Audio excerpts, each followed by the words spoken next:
Has anybody ever driven at 200 miles an hour intentionally between here and anywhere else? Just to give you an idea what that speed is, at 200 miles an hour, you'll actually cover the full length of a football field every single second. Do you think in the last 10 years the speed of doing business got faster also? Of course it did. What do you think might happen in the next decade? Probably going to get faster. Speed has two different elements: having the right people in the right positions, doing the right things. But an even more important element of speed might be removing the speed bumps that slow you down.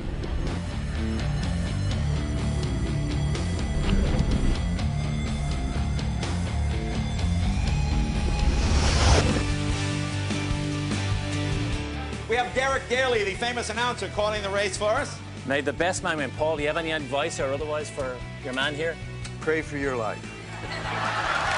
I stood down at the Roush Racing pit when Paul Newman climbed aboard the Ford Mustang to drive that car to victory. David, with your background, you were a weatherman here in Indy. You should have known better. There's a lot of things about which I should know better, but it just doesn't seem to work that way. Okay, thank you, David Letterman. When you announced we were going to do a movie about motor racing, you really sent a tidal wave of excitement all the way through open-wheel racing. Of course, the television cameras arrived because we're leading the race, and my mechanics and sponsors are back in our pits watching the monitor thinking, what is he doing? The closer the corner gets, I'm thinking, did he tell me the truth? You're not really drunk as long as you can still lie on the floor without holding on. So, if I talk a little funny, I am from this place called Dublin, Ireland. I'm probably a great example of somebody who got to live his dream. Speed of operations shouldn't scare people. Sometimes it makes you better, sometimes it makes you bitter. Preparation is a skill set fully understood by the great teams of people who end up in this magical place called Victory Circle. The magic to all of this is the greatest power we all possess is the power to choose. For those of you who have ever seen the Indy 500, there's this magical place called Victory Circle where only the winning teams get to go. And when I did my research in television, I realized that the number of teams who ever got to go there was so small. Why was it that the number was so small? What did those teams of people understand? What skill sets did they have? How did they execute? What was it that made that group of people so successful?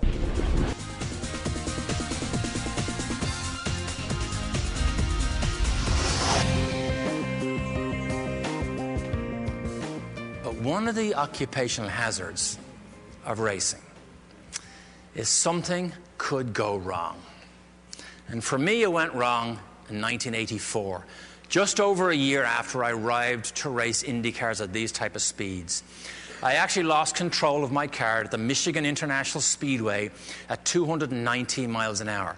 I made one spin and the car went straight into the concrete wall. This is a picture here, and the yellow arrow that you see in the middle of that mess is my helmet, and I am buried in this destroyed shrapnel that used to be a racing car. Now, this accident completely changed my life because I had severe dislocations on my right foot, right ankle, lost all the soft tissue on my right heel. I had a toe amputated in the accident on my left foot. I had a crushed left ankle, double compound fracture of the left leg, broken hip joint, broken pelvis, broken ribs, broken hand, broken arm, third-degree burns, lacerated liver. Other than that, I think I was reasonably okay. And if you have difficult days, do you think could you consider difficulty to be your gift?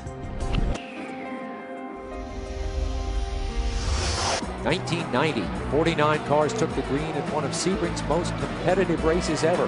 The number 86 car, Bob Wallach, led early, followed by pole sitter Derek Daly in the number 84 Nissan.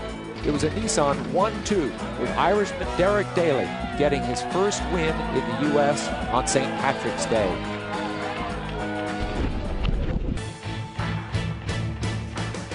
So, my challenge to everybody here, make it your personal mission to try and get that 2% number up.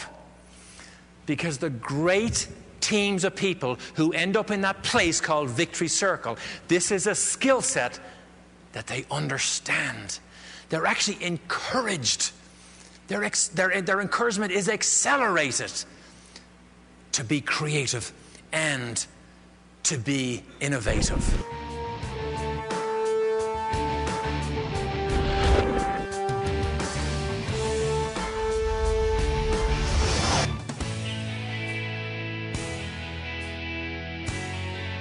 Has anybody here ever used a sports analogy, ever? Of course. And people say, well, we hit a home run last year. Let's make sure we don't drop the ball on this one. Why do you use sports analogies? Because it puts people in the moment. I looked at my sport versus every stick and ball sport I know, and I compared the two to see what model we might look to. And do you know in the NFL, every 7.5 seconds they stop. They regroup. They have a discussion. They make another plan, and they do another 7.5 seconds worth. And do you know, on any given Sunday in the NFL, 50% of all the teams win? What? Where I came from, there's only one team at the end of the day that wins. And it's usually the team who communicate well, who are aligned, who have a plan, who execute the plan to perfection.